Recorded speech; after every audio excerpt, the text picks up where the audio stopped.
Out of the gates and ready to go for Hot Mike with Honey Withrow, Shedeur Sanders is ready to save a franchise. The NFL Draft, the number one pick potential, the very latest on trades. And Matthew Stafford returning to the Rams. All of that and more straight ahead here on Hot Mike. While you're here on YouTube, we hope you'll like, comment, and subscribe to the OutKick YouTube page.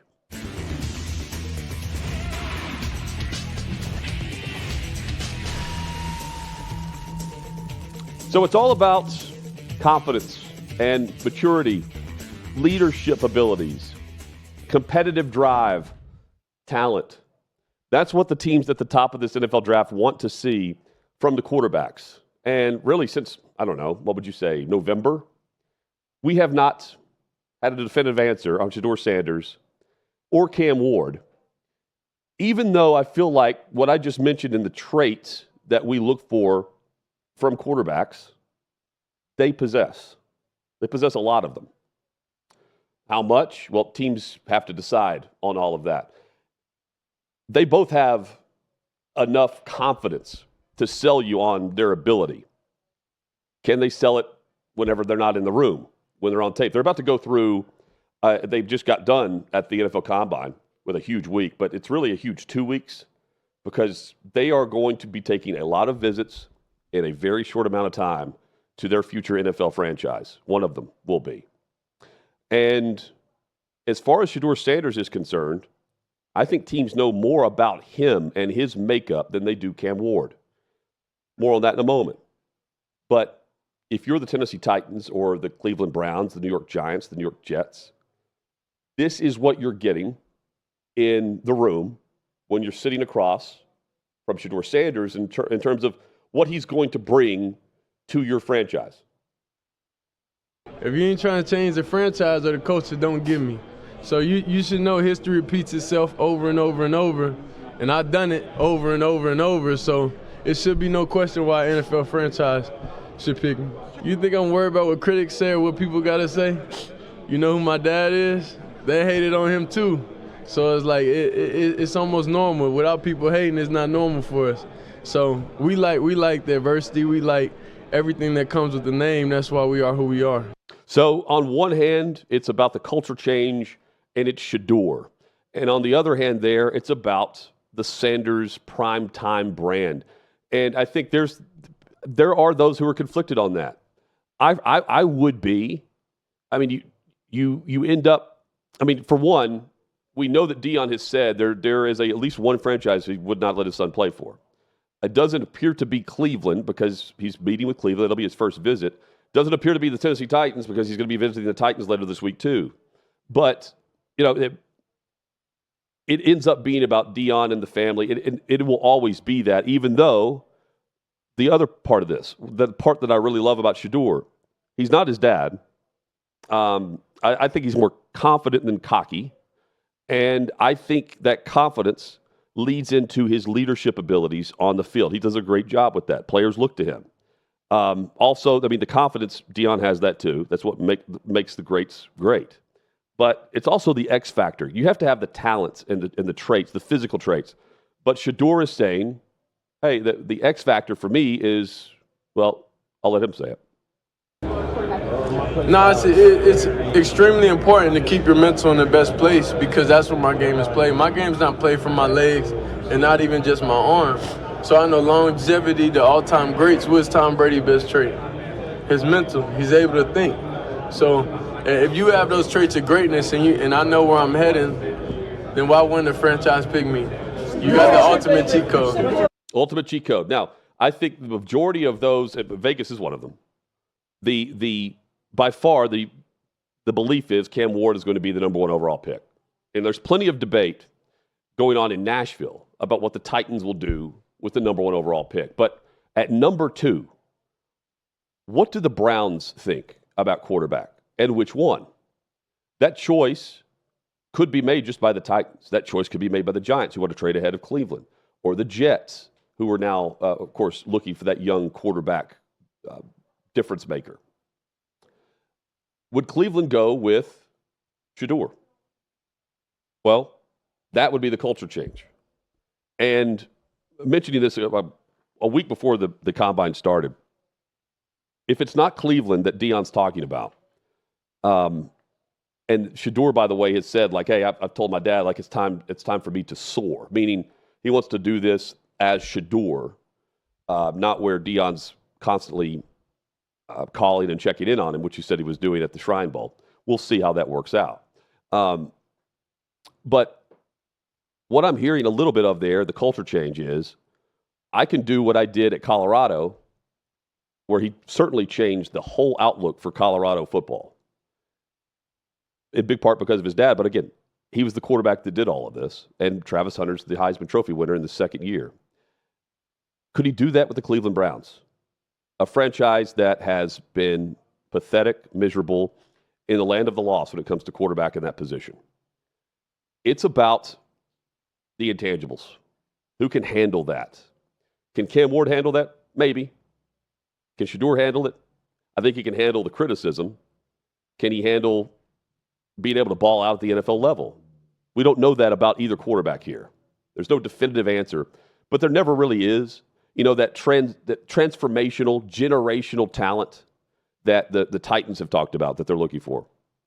You can say that all you want to at the college level. Travis Hunter was that at Colorado. But until you do it in the league, there's no real label to put on any player. Trevor Lawrence was supposed to be that player.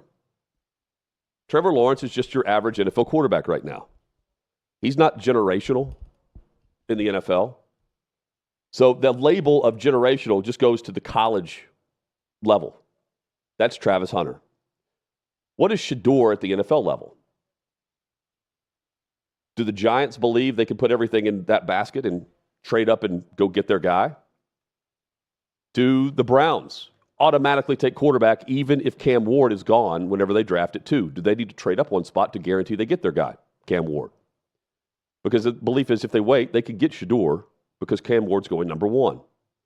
Or is Shedeur going to be the guy that is falling in the draft a bit? When I say falling past 5 to the New York Jets. I believe they picked 7th. I wish that Shedeur would just straight up say, I need to be in Cleveland. They need me. They need me. Because I think everyone would say, given your pick, would you go to the Giants or the Browns? I'm picking the Giants. I'm picking the Jets over the Browns because of the quarterback spot. And that's with the assumption that the Titans don't want me. But if you're challenged with the task of changing a college football culture and then do it to the level that we saw at Colorado in Boulder, the Browns would be smart to go with the guy that has done it. Because right now, currently, they have 2 quarterbacks under contract in 2025. They have Deshaun Watson, who he's got another surgery after tearing his Achilles. He had a setback. He's not going to be available. And they have Dorian Thompson-Robinson, who is no NFL starter. But he is on the list of Browns starters since 1999. Watson's 29 years old. Just finished his 3rd season with the Cleveland Browns after signing that 5-year, $230 million fully guaranteed contract. We know how that's gone. It's not been good. Sanders is 23, started his career at Jackson State, enters the draft following those impressive seasons at Colorado, where last year he completed 74% of his passes, over 4,000 yards, 37 touchdowns, 10 interceptions, and did it behind, in large part, a depleted offensive line. Not good. And he hit his layups, and he led. The Browns quarterbacks don't hit their layups. I'm talking like the short to intermediate. Have you seen Deshaun Watson throw the football? Get that guy. Develop that guy. The problem is, to me, either quarterback is probably staring down a year as a rookie where they're going to take their lumps, and then they have a new coach come in. I think that happens. Just look around at the league. They turn over fast. And these young quarterbacks asked to play immediately. They then learn a new playbook immediately. These guys don't need that. They need time. And time is not of the essence for either of them. Or in their favor. It is of the essence. It's really for the franchises, though. Here's why. The Titans at number 1. The speed dating round is happening with Cam Ward for real, because they've already talked with Shedeur Sanders. They just met in person with Cam Ward for the first time last week, and that was 18 minutes, a total of 18 minutes, because he didn't go to the Senior Bowl. We know Shedeur went to the Shrine Bowl. The Titans met with Shedeur Sanders at the Shrine Bowl. So did the Giants, the Jets, anyone that wanted to. Cam Ward wasn't at Mobile, so those teams didn't meet with him. So they have to learn about the makeup of the individual. They can watch all the tape they need. We know these quarterbacks are good. They need to know the person, because they don't have 2 months to figure that out. I think the perception is these teams have 2 more months to decide. They have about 9 days. In 9 days, the ability to negotiate with free agents occurs. And the Titans, the Giants, and the Jets have to decide if they're paying the veterans or if they're trading up or selecting Sanders or Ward at number 1 overall. And Ward met with those teams for the first time for 18 minutes last week. This week, both he and Sanders will be in Nashville to meet as one of the 30 visits for the Tennessee Titans. And the number 1 pick decision also begins to really form this week in Nashville. I'm not on board and fully sold on the fact that Cam Ward goes to the Titans at number 1. But if we see a huge swing in perception this week, it's because behind the scenes, news and notes are out that they were very impressed with what they saw from the young quarterback. But you have to figure out, okay, what's the human element of him? By all accounts, I like what I see at the podium. He's very confident. He's saying, hey, if you don't draft me, I'm coming after you. You're going to know that you made the wrong decision. The mental makeup is one thing. The physical traits, you can figure that out. But the human element, I think, is important. Cam Ward says that he doesn't need to lead from a motivational stance as the quarterback. Like, he's not the rah-rah guy. He says, hey, if at this level, if you're not already fully motivated, you're not in the right league. But you do need that. Coaches have to figure out their locker room. I think next in line is the quarterback. And maybe it's more important that the quarterback has the locker room. They set the tone. They lead more by example than they do just by the fact that they're playing that position. Teammates know. That if Will Levis had the ball on the final drive, down by 7, the vibe in the stadium is different than what it would be if you have Jaden Daniels with the football, down by 7, with a minute and a half to play. Cam Ward is for any style offense, but there is no one-size-fits-all makeup for what I'm discussing here. You have to know if you and that guy, if there's a synergy there. And these teams have a very short amount of time to do that. I think it's even more difficult now to do it in free agency because you're paying these free agents a lot of money, which means expectations are higher than drafting that player and seeing immediate production. I'm talking like immediate month of September production because they've been in the league. We know what they are as a pro athlete, but the teams don't really know the makeup of what I'm discussing. It's just more film, and we know the results on the field. And the speed date doesn't happen like it used to. There are, you can list off, it would take days for Armando Salguero, who's about to join us, to list off examples like this. But I remember when Kyle Vanden Bosch hit free agency, Jim Schwartz just became the new head coach of the Detroit Lions. And then, this was 15 to 20 years ago. Then, I take that back, 10 to 15 years ago, you could start negotiating at midnight. Jim Schwartz was on the front porch of Kyle Vanden Bosch's home in Nashville at 12:01 a.m., ready to go get his guy. They then flew, and he was checked out the facilities, weight room, all that. None of that happens anymore at all. Everything's done off-site. These guys don't see the facility until they're actually signing with their team. So they're not in the building and seeing the makeup of the organization. That's tough to get the fabric and makeup of who these guys are. It's imperative that the Giants, Jets, Browns, and Titans figure this out about these rookies.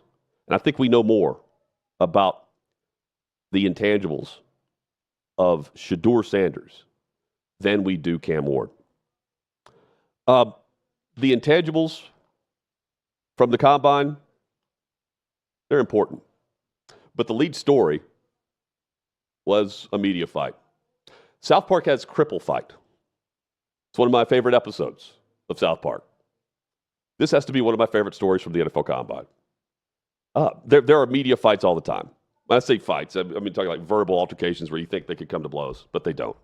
Even though if they did, you wouldn't be able to tell. In this case, it involves Ian Rappaport. If you're a football fan, he's a household name. And Jordan Schultz, who's the same.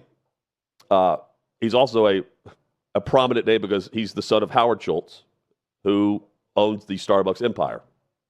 They just so happen to be at the Starbucks at the JW in Indianapolis, and coming off the back and forth on social media about the Tom Brady saga with Matthew Stafford meeting in Montana at his home in Montana, Brady's home in Montana, and Rappaport doing the CYA aspect of the details of the story and report from Schultz, saying it happened at a ski resort and they did not talk business. And he was more or less, going after Schultz's reporting and details there.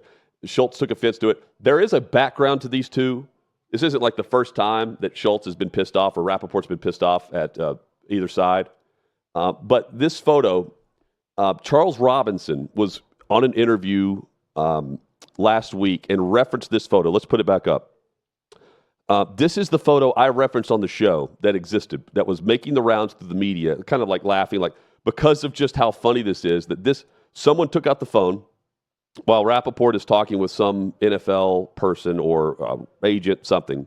And this is the confrontation. This is the approach by Schultz, F-bombs flying, whatever it might be.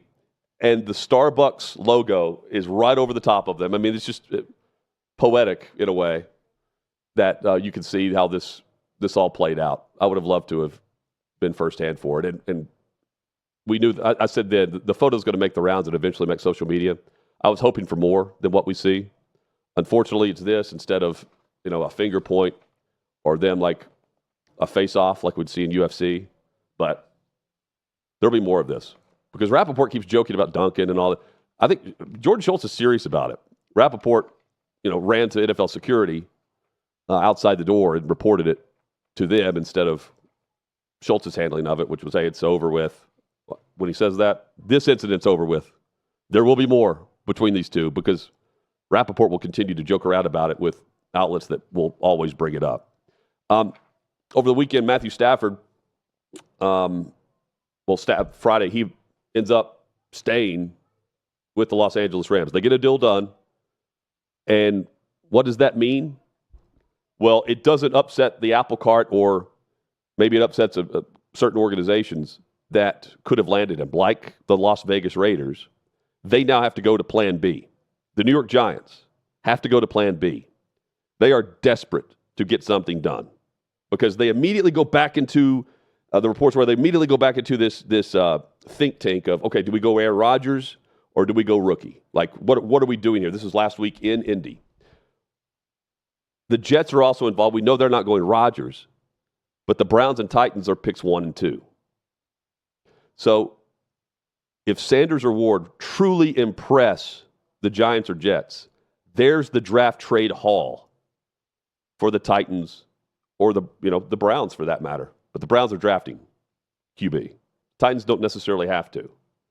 Stafford staying in Vegas or staying in Los Angeles with the Rams, with Vegas and with the Giants needing a QB. That is the best thing for the Titans, who hold the leverage for number 1 overall and the rookie quarterback.